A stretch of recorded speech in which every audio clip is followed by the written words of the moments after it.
Hey, what's up, y'all?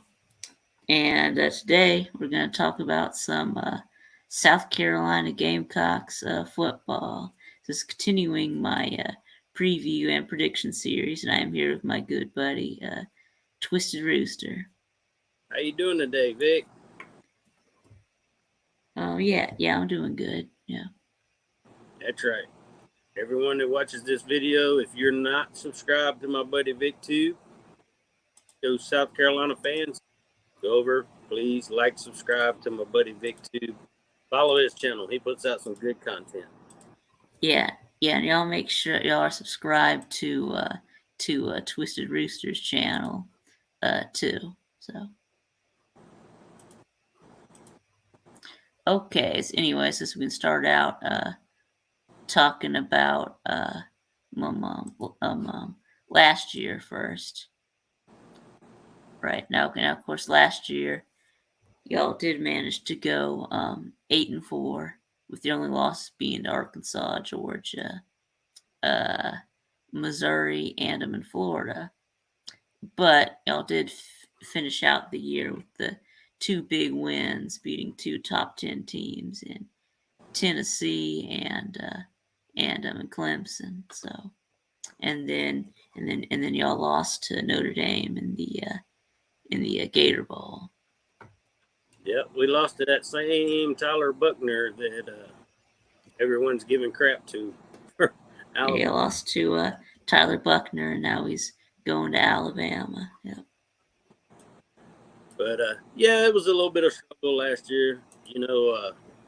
Like you said, finishing them with big wins over Tennessee and Clemson was great, but we also had struggles against some teams we really should have performed much better against, which was Florida and Missouri. So we kind of, Arkansas was highly ranked at the beginning of the year. They had a lot of weapons coming back. KJ Jefferson returned, good quarterback for those guys. Rocket Sanders, they had some good defensive players return.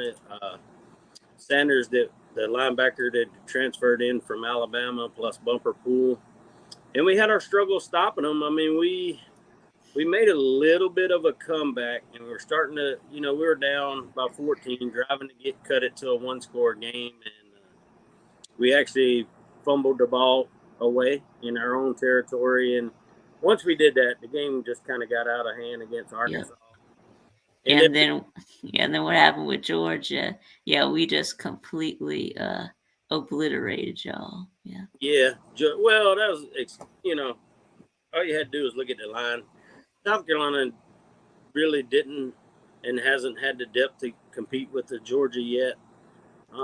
Yeah, you can go out and beat a Georgia one game here and there, but you're not going to compete with them every year until you pick your recruiting up and build some depth in your football team. Beamer come off his first year, where we actually had to use 5 different quarterbacks. One of them was even a grad assistant. I think a lot of people forget that 2021, Beamer's first year, he didn't get in until late. So yeah, was it that Zeb Nolan, right? Was the graduate assistant, right, that y'all had to use, right? Yeah. Yeah, Zeb. We used Zeb Nolan, Luke Doty, and Luke Doty. Yeah. He was supposed to be the quarterback, but then his foot got stepped on just before the season started, and broke his foot. So he was not able to really play. And the only other quarterbacks we had on the team were some transfers in from much smaller schools.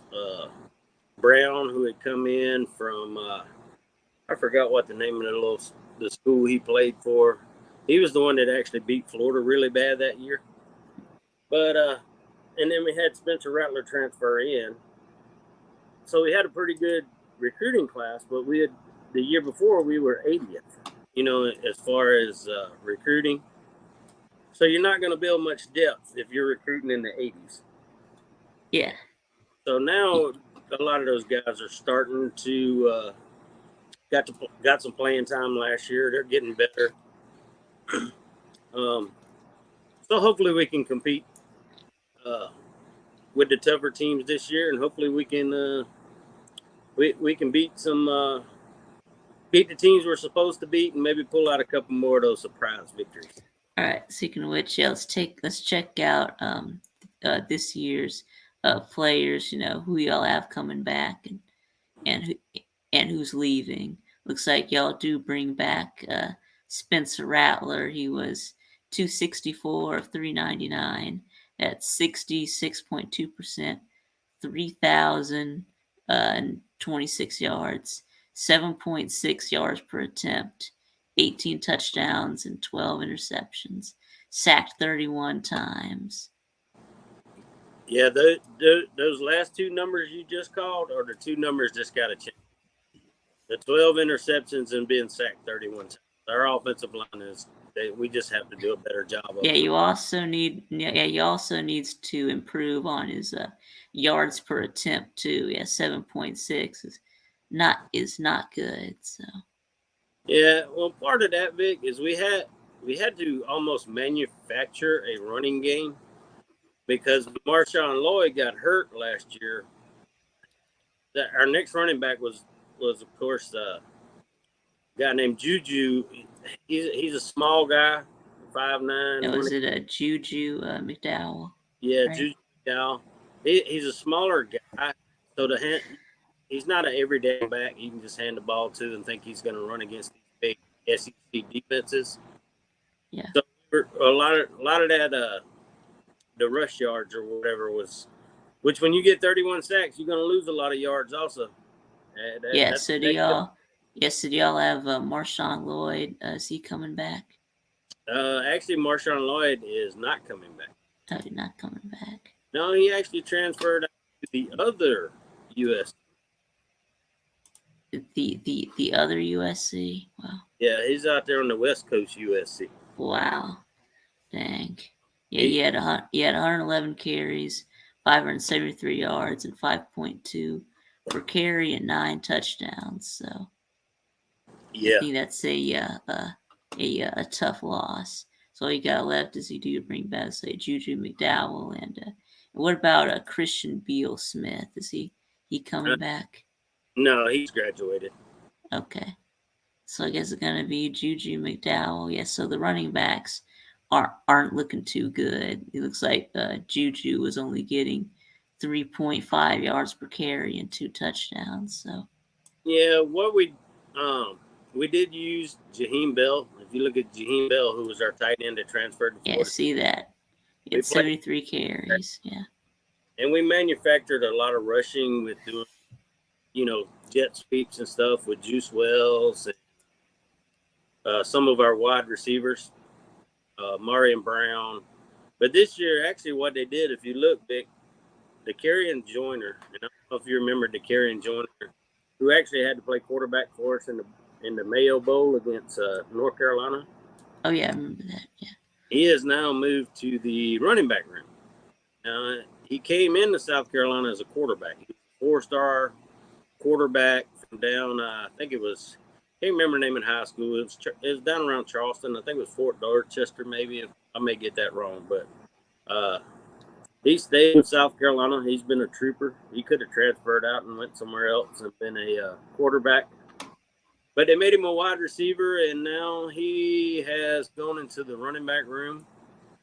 We did get a transfer from Newberry. Now, I know this is a smaller school, but I think the kid has 2,000, almost 2,000 yards or close to 2,000, maybe even a little over in college as far as his rushing yards. And then we got some freshmen coming in. And I think we're still looking in the transfer portal to add a guy to the room just to add some more depth, Yeah. So now let's talk a little bit about wide receivers. Do y'all bring back Antoine Wells? Yeah.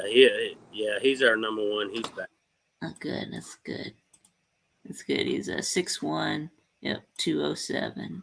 Last year he had 68 catches for 928 yards, 13.6 per catch, and 6 touchdowns. Yeah, Then y'all have Mum. Yeah, go ahead. I would say he was our main offense against both Tennessee and Clemson. So Yeah, yeah, yeah. And what about my mom, Josh Van? It Josh, looks like he's with the Panthers now. yeah, I think he signed as an undrafted free agent to the Carolina Panthers. Uh, Xavier Leggett is back. Amarian Brown's back. Um, we other than I think Josh Fan and Jalen Brooks are Yeah, probably looks like Jalen Brooks got drafted by the Cowboys. yeah. Those are the two receivers we lost as far as like they were productive for the team. Of course, none of the tight ends we had last year are back this year. It looks like y'all lost Jaheim Bell, right? He transferred. Yeah, he transferred to Florida State. Nate Atkins graduated, and the other kid that we had that transferred in from Oklahoma actually transferred back to. Right, the Austin Stogner. Yeah, Stogner went back to Oklahoma as a grad transfer. He transferred back to Oklahoma. Wow, But what we wow. did do, we kind of replaced our tight end room. Um, there's a couple guys I haven't really looked at a lot that are coming in. I think a kid named Connor Cox, who's a freshman. Um, Connor Cox. it's another guy. I have a hard time pronouncing his name, so I don't try it. That transferred in from Florida. But I get our two biggest guys in the tight end room, Trey Knox, who transferred over from Arkansas, and Josh Simon, who transferred in from Western Kentucky. Like Trey Knox, I think his yardage don't look that great, but he's a big kid. I think he had 26 receptions, almost 300 yards, 5 touchdowns last year, so he was productive at Arkansas. And then Josh Simon had 20 receptions, right at the same thing, 300 yards, but he had 7 touchdowns at Western Kentucky. So those are the two that we brought in to kind of fill that tight end room, plus some other younger guys behind them. Right. Looks like last year. Let's look at yards per game. Y'all at 30. I mean, yeah, excuse me, 32.2 points per game. So Yeah, I'm hoping with the new offensive coordinator, Dow Loggins, we can get that number up. You know, like I said, the offensive line has to stand up and do a little better job of blocking for Spencer, and hopefully Spencer makes quicker and faster reads. And either don't take the sacks. 31 sacks, that's going to kill you all day, every day. yeah, Get rid of the the ball or get on your horse and at least get a couple yards. looks like the rushing needs to get better. Yeah, only 3.8 yards per carry. So Yeah, and that's what I said. We were manufacturing a lot of yards last year, uh, and then you like you say, you take 31 sacks and you take that yardage total out of your rushing. It makes it look a lot worse than what it really is. But you still wasn't a great rushing team anyway. yep, yep. Yeah, and then 378.8 yards per game. So Yeah, and then yeah, and I guess we did add another good wide receiver. I think he's going to be good. Out of Memphis, Eddie Lewis. I don't know if you ever heard of Eddie Lewis, but he's a good return man and a good receiver. Last year at Memphis, he had like over 40 receptions, over 600 yards, 7 touchdowns. I think his average was almost 15 yards a catch. So we're hoping he brings a lot to the team this year too. But but on the opposite side of that, our offense didn't do a great job of rushing, and our defense didn't do a good job of stopping the rush. yeah. So let's talk about special teams next. Y'all do as this kicker. Y'all bring back Mitch Jeter. Yep, yeah. Mitch Jeter's back. Um, It looks like he was 11 of 11 on field goals. Yeah, so that's really good. yeah, our special teams was a really, really bright spot for our team last year. With And yeah, our field looks like goal king, we even had some nice trick plays dialed up. 100-yard touchdown return against kickoff return against Texas A&M. First play of the game against them. Yeah, I remember that y'all did a fake punt against us, on fourth down, and y'all got it. So yeah, and they then did looks like last y'all year. bring back Kai Kroger, Yeah, right, your punter. Yeah, yeah, he was actually 4 out of 4 throwing the ball. So yeah, he was our highest percentage passer last year. yeah. All right, so now let's talk about some of your big players on defense.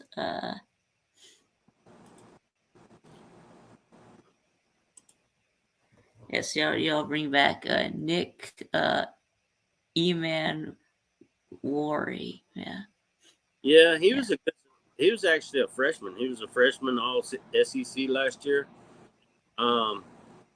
Didn't really come in. I don't. He wasn't highly recruited, but he got in and he worked and got really developed. It was a great surprise for our defense last year. He really was. Yep. Yeah. It's 63 solo tackles, 85 total. Yeah. He was a great. Looks like at your middle linebackers, you'll have Sherrod Green and Jordan Birch, right? Well, Sherrod Green's graduated. Jordan Birch left and went out to Oregon. He was a transfer.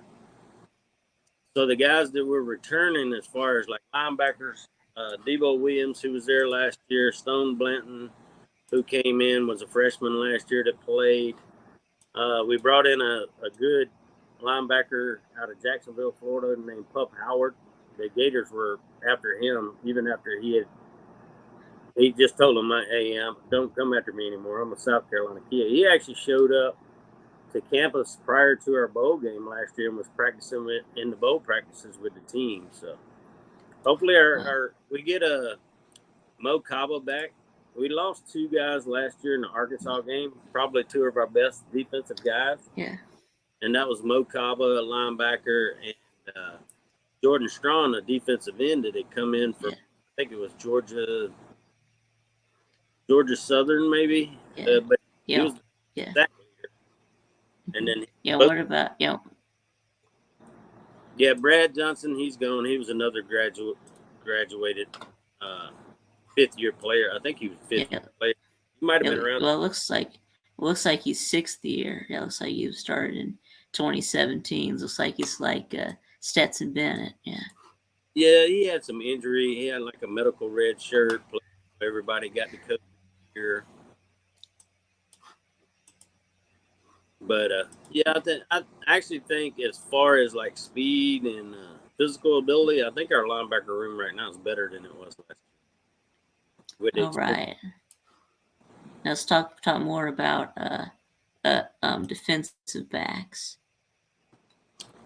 Yeah, we lost. Marcellus Dial is returning, who you just had up on the board. We did lose Cam Smith to the NFL, and Darius Rush was our two of our defensive back that went in the draft. Cam Smith. What about DQ? DQ Smith he's back. He was actually, it's funny, he was a freshman last year, and he was a quarterback in high school when they brought him in. Not a highly recruited kid. He's a local to Columbia, and they converted him to defensive back, and he did really well. All right, and what about your? Let's look at your defensive line. Do y'all get Zach Pickens? No, he looks like he's a Bear. Yeah. Yep, he's a Chicago Bear. Yep. See, you got this guy. This is Tonka Hemingway. Yeah, Tonka's back. Boogie Huntley's back. Most of our defensive line, other than Pickens and I think MJ Webb, I think for the most part, all of our defensive linemen are back. Plus, we have some good freshmen coming in. You got there's Alex Huntley. Yeah, he's back. And TJ Sanders. Yeah, TJ Sanders is also back this year. That's to say, other Okay. than MJ Webb and Zach Pickens, I think we get all our back. All right. Let's see.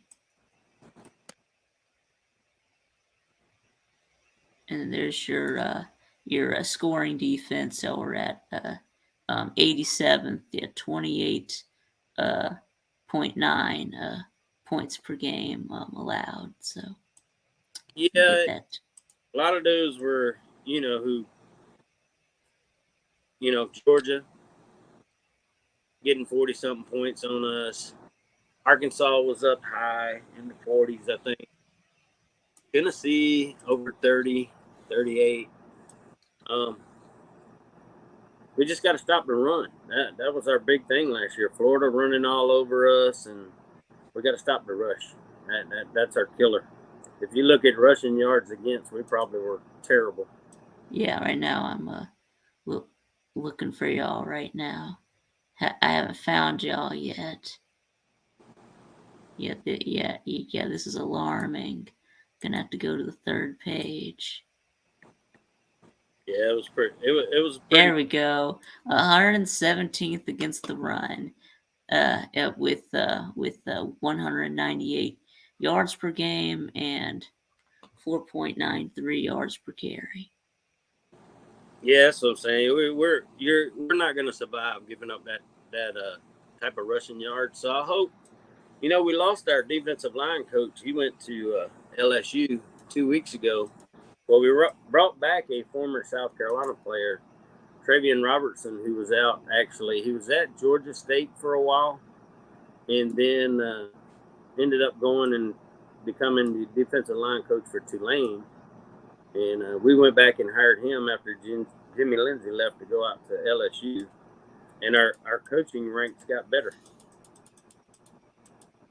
So hopefully we can have a better year. Like I said, it's going to take some freshmen on our defense to step up. I think we brought in a lot of talent as far as defensive end, defensive line. Yeah. More linebackers, physical linebackers with some speed versus what we've had the last couple of years. So hopefully that's the main thing I think we got to work on is just, you lose 2 NFL cornerbacks. That's hard to replace, but stopping the run is the most important thing in my mind.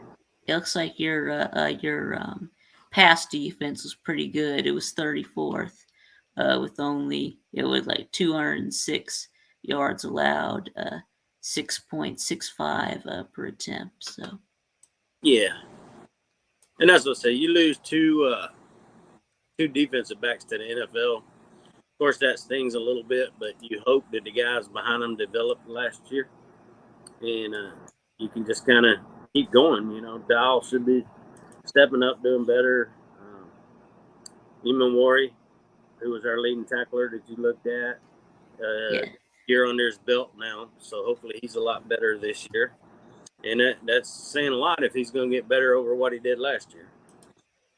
All right, so now let's get a look at that schedule, right?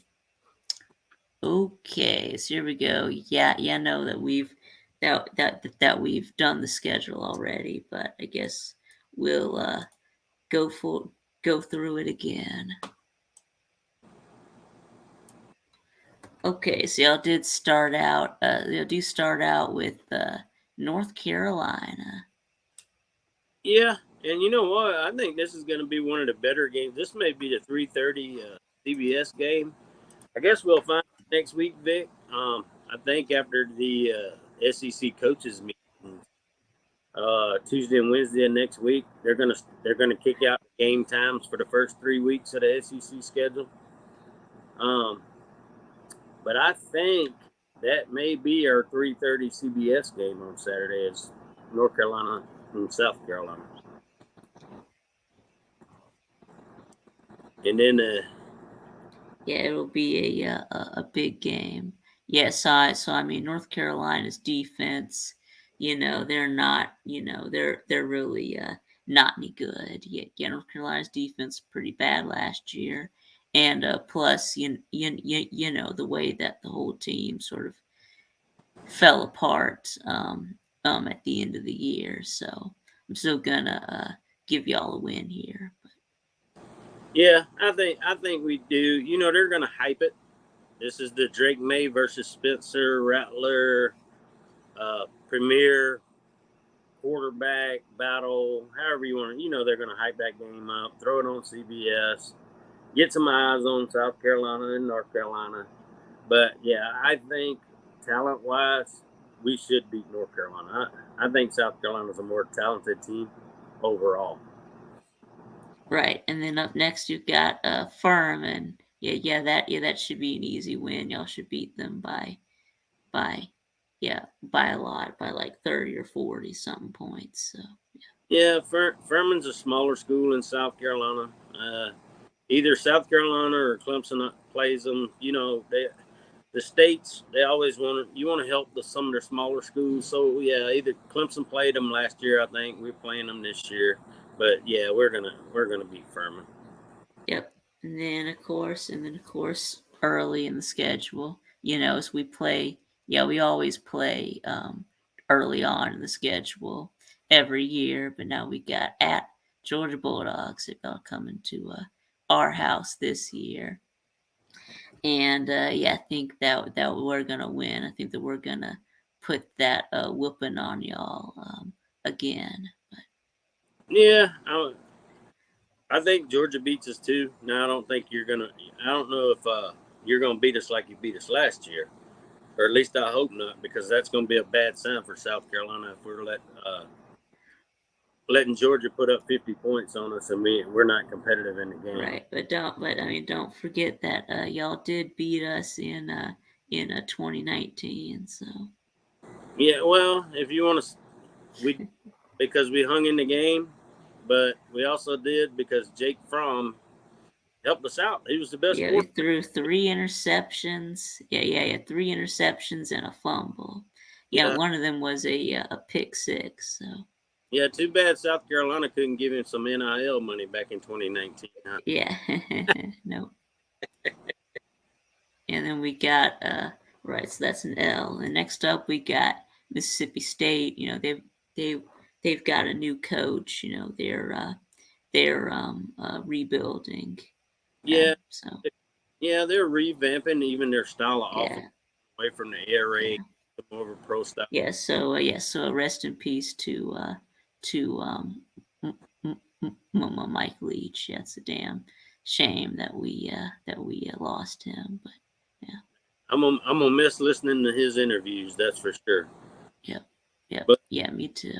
Yeah. when you switch like that, here's the thing: when you have a coach for a couple of years like that, build you go out and recruit because you're building to a certain style of offense. And now all of a sudden, these kids they recruited into Mississippi State has a total different offense to try to learn. And if they weren't the type of player you recruited for that style of offense, it kind of hurts you. It does scare me a little bit that this is kind of trapped between week 3 and week 5 because we know coming off of Georgia and then we know who we got coming next. But I don't know. I don't think South Carolina's going to overlook this game. At least I hope not. So I do think we can beat Mississippi State. Yep, yeah, I think y'all will. And then up next, y'all got another road game. Y'all play at Tennessee. Yeah. Now the way we handled Tennessee last year, those two NFL defensive backs, and then of course Spencer Rattler. I mean, he was just dialed in. Quarterbacks hit that game where they just get dialed in, and we had made some changes in the offensive. Well, they say we didn't. I think we did in the offensive play calling and kind of freed Rattler up to do a little more stuff he liked to do. And you could Right. tell it on the field the last 2 games. Neyland Stadium's been a house of horrors for us. So I tend to lean Tennessee beating us in that game. But, Yeah, me too. Since this is since y'all do have to play them there, and this is a revenge game for Tennessee. So I think y'all probably lose this one. So Yeah, I'd have to relook at Tennessee's schedule again and see what surrounds South Carolina. If Tennessee isn't careful, maybe overlooking South Carolina for a bigger game. I don't know. I don't think so. After y'all hung 63 on them, I don't think they're gonna be overlooking y'all.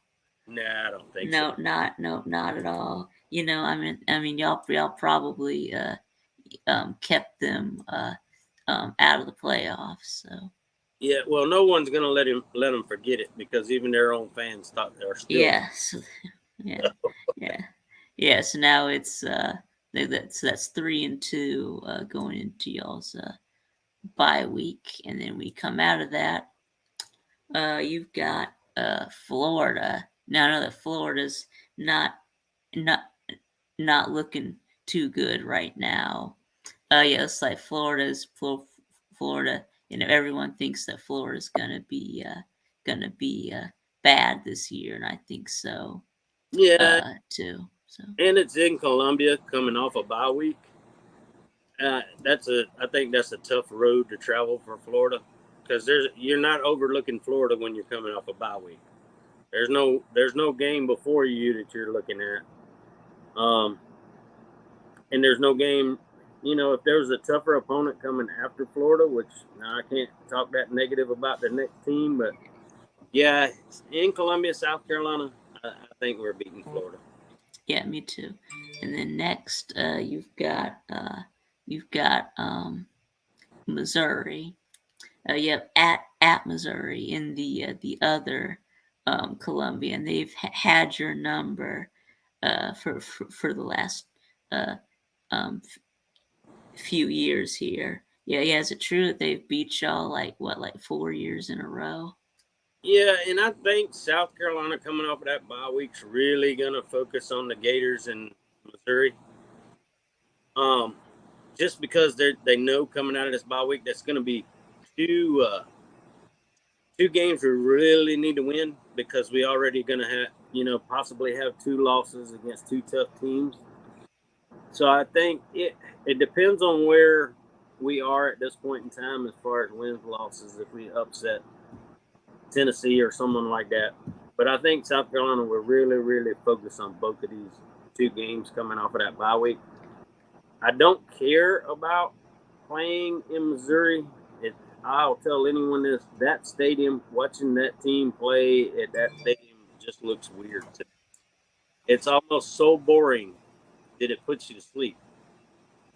But I still think South Carolina, they're not going to overlook Missouri losing to them 4 years in a row. They're going to be ready for that game. They're And gonna be ready. I think, They're gonna be hungry. They're gonna get some payback, right? and we have more. I think South Carolina's a more talented. If you beat, We all are more talented last year, so. well, yeah, we were, but we laid down too. All right, so we'll say that's a win that y'all will break the streak, and then up next y'all are at Texas A&M. Which is another house of horrors for us. Yeah, it's a place that's it's hard to play. It's really very loud environment there. So yeah, they got one of the 100K stadium. So I think. Yeah, and they're overall Texas A&M is a more talented team than South Carolina. I mean, I'm at positions. I think we're more talented. I definitely think Spencer Rattler's a better quarterback. Overall, yeah. Um, it's it to me. It's all in. Where's Texas A&M going to be at this point? If Texas A&M is somewhere around a 3-3 team, do they quit again, or do they? If they're on fire and they're not having problems with the power struggle between coaches, I think they're going to be really tough to beat. So I would lean Texas A&M to beating us out there. Yeah, me too. We Yeah, just we just have to see where Texas A&M is, how they're playing up until that point. right. Well, I think they're going to be better than they were last year. But Oh, I agree too. yeah, and plus y'all have only beat them one time since they've been in the SEC. So Yeah. yeah, so I think last year was your first win against them. So anyway, so we got that as a loss, and then up next we got Jacksonville State, and that should be an easy win. Yeah, the other Gamecocks. Yeah, the other And we'll Gamecock. probably, I'd say in that game, I don't know if you'll see much. Depending on how the score's going, I don't think you'll see a lot of our starters at this point in time. You know, you get later in the season, guys are getting banged up. You'll probably see a lot of our younger guys in that game, with a lot of the older guys getting rested up and healed up. But yeah, I still don't think it's going to be that competitive of a football. All right, so it puts y'all at 6-3, and the next we got the Vanderbilt. Yeah, Vandy's come on. What Vandy win 4 or 5 games last year. Played better. I still don't. 5, yeah. I still don't think Vandy's going to beat South Carolina in South Carolina. So I definitely take us to win that game. Yeah, y'all give it to y'all too. I still think y'all are more talented than Vandy. And the next up, you got Kentucky. And we broke a streak against Kentucky last year. And Beamer and Mark Stoops have this little coaching rivalry thing going now. Ever since Mark Stoops made the comments about the stupid hats and climate over culture, and that's become a rivalry game. So don't expect South Carolina to be overlooking Kentucky. I think South Carolina's going to be looking to put a butt whooping on Kentucky. Yeah, me too. Yeah, so let's say y'all beat Kentucky, and then the last game, y'all got Clemson. Yeah, this one's a tough call to me because we did beat Clemson last year. I do think if you look at the rosters recruiting over the years, I think we're much closer talent wise than we have been in a long time. Clemson still probably leans a little more talented. You know, it depends. If we can stop the run, we can hurt Clemson, like we did last year. Yeah. When you start getting to these last games, though, a lot of times it boils down to who's healthy, who's not healthy, um, and that could change a lot during the season. I want to say I think Clemson comes back and beats us, Yeah, but I think me too. out of the games, when I say South Carolina, I've kind of previewed South Carolina, and I think they're right around an 8-4 with a ceiling of 9-3. And you know, 7-5, the floor.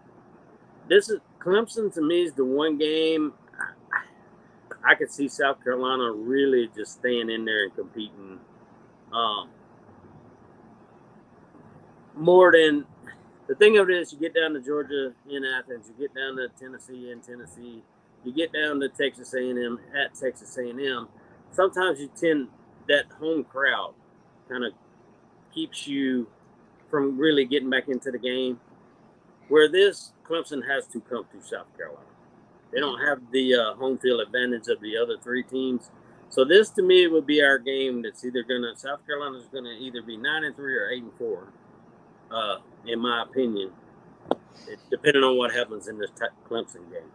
Yeah, right. Yeah, I think that y'all are gonna be 8-4. I think Clemson's gonna beat y'all. You know that they have owned y'all. You know recently. You know just been a better program. So yeah, I think that they're probably gonna beat y'all. I think that they yeah, because like I said, they got a new offensive coordinator. You know they got rid of Brandon Streeter and got Garrett Riley from TCU, and you got and now the ukulele's gone, so they've got Cade Klubnik. So yeah, Yeah, no, I don't.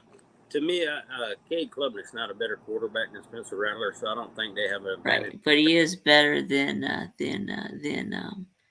ukulele. So Yeah, I'll give it credit. Well, it's not hard to be better than the ukulele was. no, it's not. But yeah, like you said though, for a lot of teams, it's going to make a lot of difference when you get to that part of the year. if your starting quarterback gets injured anywhere during the season, we saw this with Arkansas last year when KJ Jefferson got hurt and they started off really good. And then KJ went down and Arkansas fell apart. So I think that means a lot when you get down to those last 3 or 4 games of the season. Keeping your guys healthy, your running backs healthy, definitely your quarterback healthy, not losing a lot of your defensive guys, because that hurt us last year to Arkansas, losing 2 of our best defenders. But yeah, I think it's going to be a good season for South Carolina. Now, I hope South Carolina fans aren't out here running around thinking we're back to those 11-win Steve Spurrier teams, because we're not there yet. Just let Beamer keep doing his work in the recruiting. We're 10th right now in 2024. Just let him keep recruiting, build some depth, and see what we can do in the next couple of years. Just don't put too much expectations on Coach Beamer right now. Yeah, don't. Yeah, give it time. Yeah, trust the process. Yeah. That's right. We're not going out and winning the SEC championship this year or national championship, but let him work for a couple years, get the team better, start getting up into those 10-win seasons, and competing.